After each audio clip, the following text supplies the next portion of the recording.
Hello children, welcome to Let's Learn Primary Basics. नमस्ते प्यारे बच्चों। आज इस वीडियो में हम ये गद्यांश पढ़ेंगे और इस गद्यांश पर आधारित जो प्रश्न दिए गए हैं उनके उत्तर इसी में से ढूंढकर लिखना सीखेंगे। और जो गद्यांश हमने पहले कभी नहीं पढ़ा होता और आपके पेपर में कई बार आ जाता है, ऐसे गद्यांश को हम बोलते हैं अपठित गद्यांश, जिन्हें हमें खुद से पढ़कर और उन पर जो प्रश्न होते हैं हमें खुद ही ढूंढने होते हैं अपनी समझ से। तो आइए ऐसे गद्यांश की प्रैक्टिस करते हैं। सबसे पहले ये जो गद्यांश है इसका पहला अक्षर है कौवा। इसे कौवा नहीं पढ़ेंगे, कई बच्चे इसे कौवा पढ़ते हैं, लेकिन मैं बता दूं औ की मात्रा के बाद अगर व आए तो औ की मात्रा का उच्चारण हो जाता है औ और शब्द बना क औवा, कौवा। तो पढ़ते हैं आगे। कौवा एक पक्षी है। यह कबूतर से थोड़ा बड़ा होता है। इसका रंग काला होता है। गर्दन पर एक भूरी पट्टी सी दिखाई पड़ती है।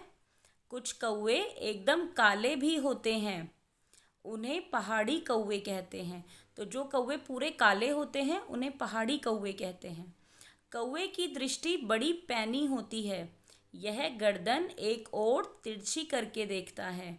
इसलिए लोग कह सकते हैं कि कौवे की एक ही आँख होती है। यह सच नहीं है। कौवे की एक ही आँख नहीं होती, उसकी दो आँखें होती है। कौवा बड़ा चालाक होता है। यह झपटकर अपना भोजन उठा लेता है। कहीं कोई खतरा हो तो अनेक कौवे एक स्वर में चिल्लाने लगते हैं। जब इन कौवों को खतरा होता है किसी से तो सभी कौवे मिलकर जोर जोर से चिल्लाने लगते हैं। कौवा बड़े पेड़ों की घनी डाली में अपना घोंसला बनाता है। ये बड़े बड़े जो घने पेड़ होते हैं उन पर अपना घोंसला बनाता है। और कोयल का घोंसला नहीं होता है।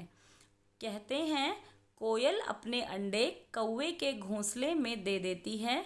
बेचारा कौवा उन्हें अपने ही अंडे समझकर सेता है। सेता है मतलब उन्हें गर्म करता है और कुछ समय बाद वे अंडे फूट जाते हैं और उनमें से पक्षी निकलते हैं। और जब पक्षी निकल जाते हैं, कोयल के अंडों में से कोयल निकल जाती है छोटी, तो बड़े होकर वे कुहू कुहू कर उड़ जाते हैं।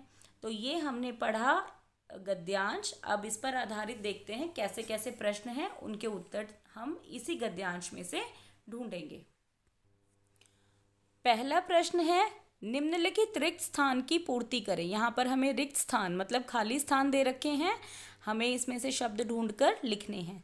पहला शब्द है कौवा अपना डैश बनाता है। तो यहाँ पर हमने कहीं पढ़ा था कौवा बड़े पेड़ों की घनी डाली में अपना घोंसला बनाता है। तो हम यहाँ पर लिख देंगे घोंसला, कुछ इस तरीके से। आगे है कौवा बड़ा डैश होता है। तो यहाँ पर हमने पढ़ा था कौवा बड़ा चालाक होता है। तो हम यहाँ पर शब्द लिखेंगे चालाक। आगे है कौवे की दृष्टि बड़ी डैश होती है। तो यहाँ पर हमने पढ़ा था कौवे की दृष्टि बड़ी पैनी होती है। तो हम यहाँ से पैनी ढूंढेंगे, पैनी उठाएंगे और यहाँ पर लिख देंगे पैनी। डैश अपना घोंसला नहीं बनाती। तो यहाँ पर हमने पढ़ा था कोयल का घोंसला नहीं होता, तो इसीलिए कोयल अपना घोंसला नहीं बनाती। तो हम यहाँ पर उत्तर लिखेंगे कोयल।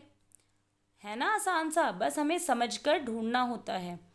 आगे है निम्नलिखित कथनों में से कौन सा कथन सही है। मतलब ये दो कथन दिए गए हैं, जो सही है उस पर सही का निशान लगाएं और जो गलत है उस पर गलत का निशान लगाएं।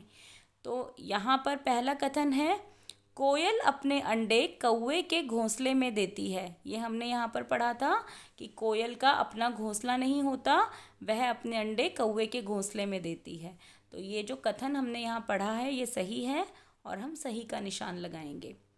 कौवा अपना भोजन झपटकर नहीं उठाता है, लेकिन हमने तो पढ़ा था कि यह झपटकर अपना भोजन उठा लेता है। तो ये कथन गलत है, इसीलिए हम यहाँ पर गलत का निशान लगाएंगे क्योंकि ये सही नहीं है। अब आगे है सही विकल्प पर निशान लगाइए। कौवे के गर्दन पर कैसी पट्टी दिखाई देती है। तो हमने ऊपर पढ़ा था कौवे के गर्दन पर भूरी पट्टी दिखाई देती है, तो हम भूरी पर निशान लगाएंगे। अगला है कौवा अपना घोंसला कहाँ बनाता है। तो कौवा अपना घोंसला ना ज़मीन पर बनाता है, ना घर की दीवार पर, ना छत पर। वह बनाता है पेड़ की घनी डाली पर। और यहाँ पर हम इस तरीके से सही का निशान लगाएंगे। आगे है जब खतरा हो तो कौवे क्या करते हैं। तो जब खतरा होता है, हमने पढ़ा था, सभी कौवे मिलकर चिल्लाने लगते हैं। तो इसीलिए हम यहाँ पर चिल्लाने लगते हैं पर सही का निशान लगाएंगे। आगे है आपने बहुत से पक्षी देखे होंगे, उनमें से अपने पसंदीदा पक्षी का चित्र बनाओ। तो आइए इस जगह में कोशिश करते हैं एक पक्षी बनाने की। तो आप भी अपनी मनपसंद का पक्षी बना सकते हैं। मेरी ड्राइंग बहुत अच्छी नहीं है पर कोई बात नहीं, कोशिश तो करेंगे। तो आइए हम कोशिश करते हैं। ये हमने बनाई चोंच और कुछ इस तरीके से हम बनाएंगे पक्षी का सिर। और फिर क्योंकि मुझे उड़ता हुआ पक्षी पसंद है तो हम कुछ इस तरीके से ऐसे बनाएंगे। और यहाँ से हम पक्षी का नीचे वाला हिस्सा बनाएंगे कुछ इस तरीके से। आप अपनी पसंद का कोई भी पक्षी का चित्र बना सकते हैं, जो क्योंकि पक्षी बहुत सारे होते हैं, मोर भी होता है, तोता, कोयल, मैना, कुछ भी बना सकते हैं। ये ऐसे पक्षी का पंख हो गए। और क्योंकि हमें ऐसे उड़ता हुआ पक्षी बनाना है, ये उड़ रहा है हमारा पक्षी।